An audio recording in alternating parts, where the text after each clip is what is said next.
네, 여러분들 안녕하십니까, 평균장입니다. 지금 현재 비트코인의 모습이 그렇게 좋지가 않죠. 알트코인도 간간히 잡코인을 싸줄만 한데 우리가 자세히 놓고 보면은 대부분 상승한 종목들은 이런 식으로 설거지를 시키는 그런 장들이 펼쳐지고 있습니다.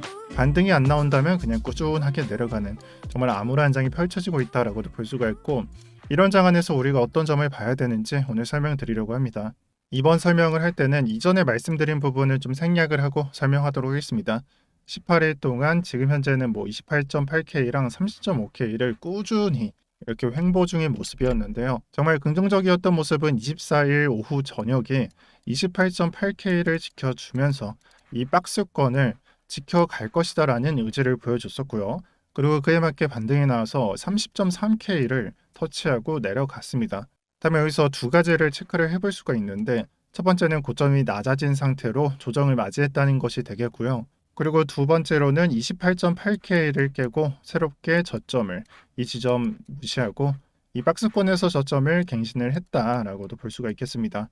이런 그림에 따라서 지금 현재 추세선을 아래로 보고 있는 경우도 있고요. 다만 저의 경우에는 이런 캔들이 아래 꼬리를 그렸다는 점에서 28부터 28.8K는 매수세가 어느 정도는 버텨주는 장이다, 자리다 라고 말씀을 드립니다. 자, 그러면 1번의 고점을 못 넘긴 모습은 부정, 그리고 2번의 저점을 낮춘 모습도 부정인데, 이 자리가 왜 이런 식으로 갑자기 상승했다가 갑자기 내려가고 이런 장이 반복되느냐? 여러분들이 영상을 잘 기억해 보면은 횡보장의 모습에서 제가 위로 간다 아니면 아래로 간다 이런 방향성을 말씀드린 적이 없죠. 횡보장에서는 방향성을 추측하기 어렵기도 하고 설령 맞출 때도 휩소로 다시 내려오는 모습 등을 볼 수 있기 때문이고요. 이런 장 안에서만큼은 약세장에서는 좀 약간 고배율을 따라가는 경향이 있습니다. 대부분의 이런 고배율들은 청산이라고 말하는 그 수치가 대단히 짧고요. 그래서 지금 지점에서 보면은 한 300달러 선에서 2%만 빠지면은 그냥 청산이 되죠. 당연히 가격이 높아질 때 청산이 되니까 숏 포지션에 해당하고요. 그 반대로 롱 포지션에 청산이 되는 가격 등은 볼륨이 작습니다. 저는 세력이라는 말은 싫어하지만 이런 횡보장 안에서 약세장이 구현될 때는 이런 역지 자리들을 깨러 갈 때가 있습니다. 흔히 말하는 스탑로스 헌팅이라고도 말을 하는데, 지금 장이 이런 자리들을 깨주면서 변동성을 크게 가져간다라고 저는 이해하고 있습니다. 그래서 단편적으로 예를 들면 26일, 21시 여기를 봐주세요. 26일, 21시에 28K를 가면서 쭉 내려갔었죠. 그러면은 롱에 대한 고배율을 터뜨리러 갔다라고 말을 할 수가 있는데, 롱 포지션을 잡고 있는데 우리의 청산가가 여기에요. 또는 그 위가 될 수도 있겠죠. 그 둘 중 하나에 스탑로스 헌팅 걸리거나 아니면은 그냥 청산이 되거나 하면은 롱 포지션이 숏 포지션으로 바뀝니다. 즉 롱 포지션을 숏으로 종료를 한다라는 개념에서 청산가가 몰려있는 그런 가격대는 한번 자리가 무너지면 연쇄적으로 청산되는 그림들이 많이 나옵니다. 그래서 한 2, 3일 동안은 이런 자리들을 터뜨리러 갔다라고 볼 수가 있고요. 이런 모습 등은 단기적인 장을 설명할 때 제가 사용을 한다라고 이해를 하시면 되고요. 이걸 통해서 장기적으로는 어떻게 되겠다, 그런 의미는 없습니다. 자, 알트코인을 설명하기 위해서 도미넌스 차트를 그려왔어요. 저는 이 그림을 방향성을 세 가지라고 그어드렸는데, 우선 1번은 이 상승만 계속 진행을 해서 비트코인의 도미넌스가 쭉 올라가는 겁니다. 알트코인으로서 정말 지옥 같겠죠. 제 두 번째, 여기서 그어드렸던 두 번째 아이디어는 이 상단을 터치를 하고 내려가는 모습을 그어드렸고요. 세 번째는 그냥 하락하는 모습입니다. 야, 무슨 방향성을 세 가지로 긋냐, 이런 말씀을 하실 수가 있는데, 그만큼 지금의 방향성은 예측이 안 됩니다. 사실 제가 바라고 있는 거는 저는 1번이고요. 그 이유는 제가 현금성이 높기 때문에 저가를 밟으러 갈 때 코인들의 가격이 싸지기 때문입니다. 자, 그럼 이번에 기회는 없는 거냐라고 보실 수도 있는데, 이것을 확인하는 장이 지금 진행하고 있다라고도 볼 수가 있습니다. 그래서 오늘자 일봉을 보게 되면은 이런 식으로 꼬리가 달리게 되고요. 4시간 봉으로 보면은 위로 올라갔다 내려간 모습을 확인할 수가 있겠죠. 자, 그럼 이 자리를 정리를 해야 돼요. 과거장을 봤을 때 많은 분들이 이런 장을 보고 계실 거예요. 그러면은 이번을 예상할 수가 있고요. 근데 저 같은 경우에는 이런 자리들을 좀 보고 있습니다. 이 자리가 어떤 자리들이냐? 한 번 내려왔죠. 즉 이게 이더리움이고 이게 리플의 영향인데, 리플의 알트장 그리고 이더리움의 알트장에서 도미넌스를 비트코인으로부터 90%에서 50%까지 빼앗았고요. 그 다음 두 번째로 우리가 불장을 맞을 때 17, 18년도에 대불장을 맞은 다음에 이 바닥권에서 나왔던 이 장을 말하는 겁니다. 자, 그러면은 비트코인의 차트를, 과거 차트를 보여줬을 때 가장 중요한 거는 이 자리가 되겠죠. 원을 두 개를 그어 드릴게요. 1번이 이거고 2번이 여기고요. 이 기준점이 되는 걸 좀 기억하기가 어려우실 텐데 그냥 18년도 빼빼로 데이 때부터 좀 장이 안 좋았다라고 하시면은 기억하시기가 편하실 겁니다. 자, 그럼 빼빼로 데이 이전에는 어떤 차트가 그려졌냐? 쭉 올려졌어요. 이 횡보하는 구역에 도미넌스가 쭉 올라갔어요. 그럼 횡보는 이렇게 하는데 알트코인들은 이런 식으로 또는 약간 꼬리를 달면서 하락을 했겠죠. 이런 식으로 나왔다는 얘기에 해당하는 거고요. 저는 지금의 자리가 이 자리 아니면 이 자리라고 생각을 하는데 그중에서 개인적인 생각은 이 자리에 가깝다라고 생각을 합니다. 그럼 이 자리를 확인할 수 있는 거는 도미넌스 값으로 50% 이상을 올려놓는다면 이렇게 흘러갈 것이다 라고 생각을 해주셔도 좋습니다. 여기서 부연 설명을 하자면 비트코인의 도미넌스가 올라가는 자리는 여기였던 거고요. 좀 더 왼쪽을 보셔도 좋아요. 그리고 올려 놓은 다음에 약간 좀 횡보를 하는 구역이 이런 자리였습니다. 정말 다행인 것은 비트코인의 도미넌스가 상승을 하면서 코인의 가격이 떡락한 게 아니라 횡보하면서 하락했기 때문에 알트코인들은 조금은 방어를 했고요. 그래도 고점 대비하면 98%라고 책정이 가능하지만 정말 상승하면서 코인 가격이 하락했으면 99.9%볼 뻔했습니다. 그럼 100만 원 샀으면 1,000원이 남는다는 얘기인데 그 정도는 아니었고 98%였습니다. 뭐 이게 중요한 게 아니겠죠. 도미넌스를 보게 되면 그냥 지금 현재 자리가 이런 자리인지 확인하는 게 중요합니다. 그래서 그런 그림에 따르면은 지금 좀 위험한 상태에 있고요. 지금 검정색 원을 그어드린 구역이 있죠. 이 구역을 밟고 크게 내려가지 않는다면은 1번을 유의하셔야 됩니다.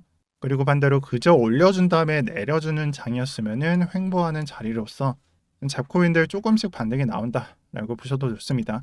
다만 그 기간이 우리가 책정을 해봤을 때는 좀 길어진다는 얘기에 해당하니까 현금화가 되어 있으신 분들은 1번을 기원을 하셔야 되고요. 아직까지 방향성은 제시되지 않았습니다. 그런 점에 있어서 50% 도미넌스 50% 자리를 확인하는 것이 저는 숙제라고 체크를 해두겠습니다. 아마 영상을 드문드문 보시거나 그냥 궁금한 부분만 보시는 분들은 이 설명이 이해가 안 되실 수 있어요. 근데 단 한 가지만 보시면 됩니다.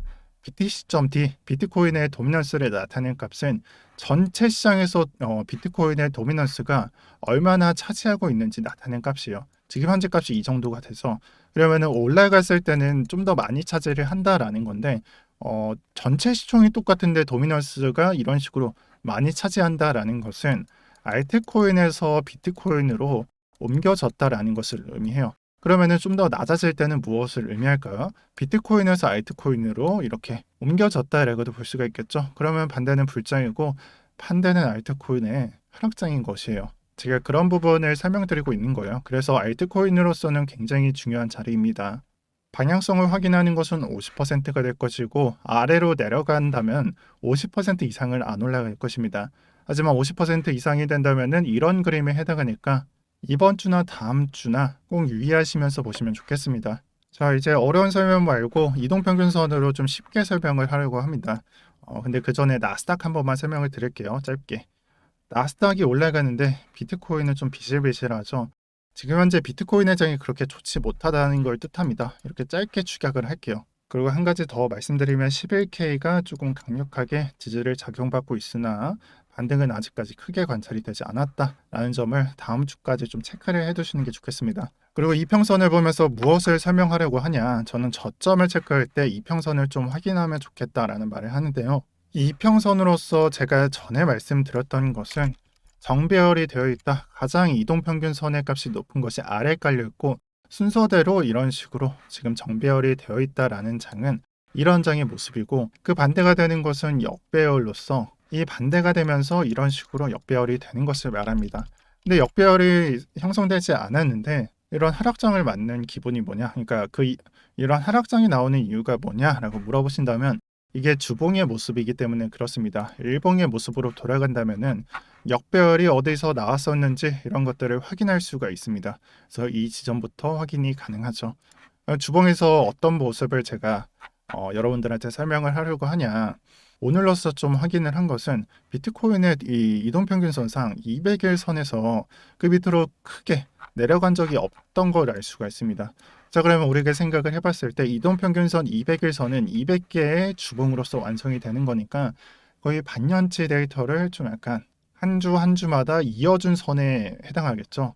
정말 어려우니까 그냥 간단하게 무거운 놈이니까 그렇게 크게 변동은 없을 겁니다. 그럼 이런 식으로 형성이 되면은 이전의 모습과 비슷하게 200일선의 지지를 받아서 주봉상 반등이 가능하다라는 관점을 얻을 수가 있고요. 그런 지점이 되는 것은 24K부터 22K 부근이 되겠습니다. 제가 바라보고 있는 매수 지점도 이 지점 부근에 해당하니까 이 관점을 세워서 우리가 저가해 줄 때는 참고를 해보는 것도 저는 좋겠다라고 생각을 하고요. 한 분이 댓글로 이런 말씀을 남겨주셨어요. 이동평균선의 값이 어떤 값으로 세팅이 되어 있냐라고 물어보셨는데 저는 5일선, 21선, 60일선, 200일선을 주로 세팅을 해놓고 이 선 중에 주로 확인을 하는 것은 5일선과 21선입니다. 일봉으로서 자주 확인을 하고요. 이 이동평균선 값에 대해서 조금만 말씀을 드리면 이런 지표나 캔들이 어디서 따왔죠? 주식에서 따온 거란 말이에요. 주식에서 5일의 정의가 뭐냐? 주말은 장이 운영을 안 하죠. 개장을 안 하잖아요. 그러면 월화수목금 해서 일주일치 데이터를 모아놨다라는 값에 해당하고 그렇다면 20일선은 뭘까요? 네, 맞습니다. 한 달을 의미합니다. 그래서 많은 분들이 야 주식은 5일만 운영을 하지만 비트코인은 24시간 장이기 때문에 7일선으로 세팅을 하고 30일선으로 세팅을 하는 경우도 있습니다. 하지만 이것은 취향 차이니까 뭐가 맞다라고 할 수가 없고요. 단순히 저는 그냥 많이 보는 이동평균선을 세팅했을 뿐 다른 차이는 없다라고 말씀을 드릴게요. 그래서 이 점에서는 주봉상 확인을 했을 때 200일선을 체크하는 게 가장 편리할 수 있다 라고 볼 수가 있고 또 여기서 한 가지 얻을 수 있는 거는 이게 5일선하고 이 20일선의 관계를 확인을 할 때요. 우리가 골든 크로스라고 말을 하잖아요. 주봉상 5일선과 21선이 골든 크로스하는 부분에서 강력한 상승에 작용한 걸 볼 수가 있습니다. 이런 관계에서는 이것도 한번 같이 체크를 하면서 보시는 게 좋지만 지금 현재는 좀 5일선은 바닥으로 가는 기분, 아직 21선은 하락의 기운을 못 받았다라고 설명을 할 수가 있는데요. 이건 천천히 내려갈 것이고 이거는 지지를 받아서 이런 식으로 형성이 될 거예요. 추후에는 우리가 매수를 할 때는 이런 지점에서 매수를 하는 게 좋겠다라고 볼 수가 있습니다. 그리고 이게 아쉬울 수 있으니까 일봉으로 체크를 해드릴게요. 지금 현재 자리가 약간 일봉으로서는 되게 좀 좋은 점은 이동평균선 간의 격차가 줄어들었다는 것에 해당해요. 그럼 일동평균선 간의 격차가 줄어들면은 5일선은 버티면서 이런 식으로 약간은 올라갈 때가 있을 거고요. 20일선이 따라오니까 골든 크로스가 만들어지는 지역도 있겠죠. 또 5일선이 계속 버티고 21선도 이에 적응을 해서 버티면은 이런 순간들이 모여서 골든 크로스가 만들어지는 구역이 형성될 수 있다는 점에 되겠습니다. 다만 제가 주봉하고 월봉이 더 중요하다라고 말씀드린 이유는 이런 자리들이 100% 올라가는 걸 신뢰성 있게 보여주질 않아요.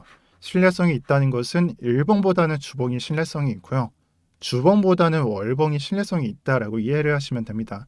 정말 편하게 설명을 하자면 이 자리도 일봉상으로는 대반등이 나올 수 있는 그런 기점에 있었던 자리예요. 하지만 주봉상 본다면은 그 자리는커녕 그냥 꺾여가는 추세를 만들어지는 자리에 불과했었죠. 그리고 두 번째로 주봉상 이렇게 확인할 수 있었던 자리는 그저 월봉상 본다면은 5일선과 21선이 데드크로스를 하면서 본격적인 저가를 만들어가는 자리다라는 설명이 가능합니다. 그럼 어떤 해석을 해야 되냐? 가장 신뢰성이 있는 해석을 따라가는 게 좋아요. 근데 왜 그럼 사람들은 월봉을 보지 않고 주봉을 보고 그 다음에 일봉을 보고 4시간 봉을 보고 1시간 봉을 보고 이런 식으로 낮춰가냐? 이게 사실상 관점으로 이런 식으로 보면은 실시간으로 매매할 수 있는 자리가 몇 년마다 한 번씩 나오게 되니까요. 그러면 신뢰성을 낮추더라도 우리가 그 점을 감안하면서 매수를 할 수 있는 그런 시간대를 봐야 되고요. 그런 식으로 보다 보면은 일봉, 4시간 봉, 1시간 봉 결국에는 갑분봉까지 내려갈 수 있는 모습을 볼 수가 있겠습니다. 다만 정말 숙달되지 않는다면은 분봉까지는 내려가지 않으셔도 되고요. 먼저 적응을 해야 되는 거는 일봉의 모습부터 적응을 해야 된다라고 설명을 드릴게요. 또 지금 장이 많이 힘드실 거예요. 지금 거래대금을 보면은 거래소 대비해서 업비트가 4위 또는 6위에 있었던 자리에 있었는데 바이낸스가 23조, 24조를 찍을 때 업비트는 보이지도 않죠. 10위권 아래에 있고 20위권을 겨우 유지하고 있는 것으로 보입니다. 거래대금은 3조 겨우 찍고 있고요. 따라서 지금 같은 약세장의 하락이 반복하면서 업비트에서도 강세장을 유지할 수 없는 환경에 의해서는 이익을 내기 힘들 때가 많습니다. 많은 분들이 반등을 보면서 매매를 할 때도 있지만 나중에 기간을 이렇게 좀 소모하고 지켜보면은 결국에는 이게 설거지장이었구나. 나는 손절도 못하고 그냥 존버만 할 수도 있구나라는 생각을 할 수 있는 장이고요. 제가 앞으로 반등이 나온다라고는 말을 못하겠어요. 저도 그저 관망하면서 아래가 나오길 기다리고 있으니까요.